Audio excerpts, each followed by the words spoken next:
Panibago ulit.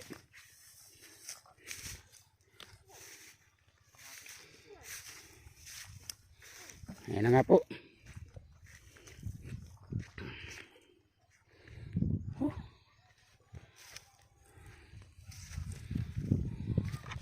Ilang puno din ito?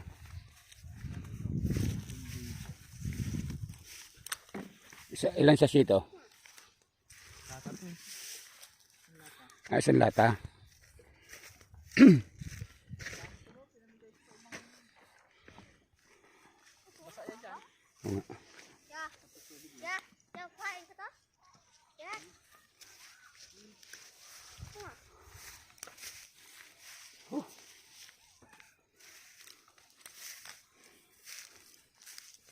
Ito mga pinatubigan na ito, magabulaklak ulit yan. Kaya puno ito natin nga. Direk. Puno eh.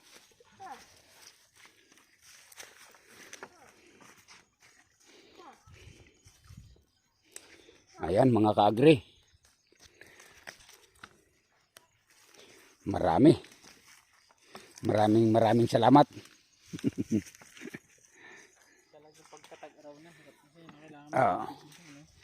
Tubig talaga kailangan.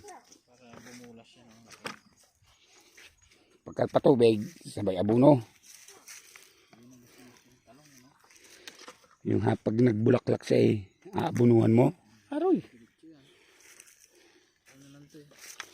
Ibig sabihin, kailan mo pa tinanim to? Tag-ulan pa ito? July pa ito? Ba't marami na rin pala na-harvest dito eh. Pero sa sili tumama ka sigurado. Kasi ang sili, ang magandang presyo ng sili nitong mga nagdaan ko eh. Inabot namin yung 500 eh. Kilo.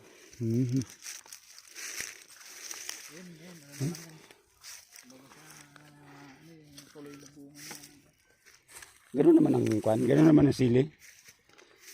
Kaya sabi ko putik-putik na lang muna pinagmura-mura na sili. Pwede mo naman siyang kwan kahit hindi mo muna sa pitasin. Sili mo 200 na. Kasi isang araw mo putak na. Monitor ka lang sa presyo. Ayan.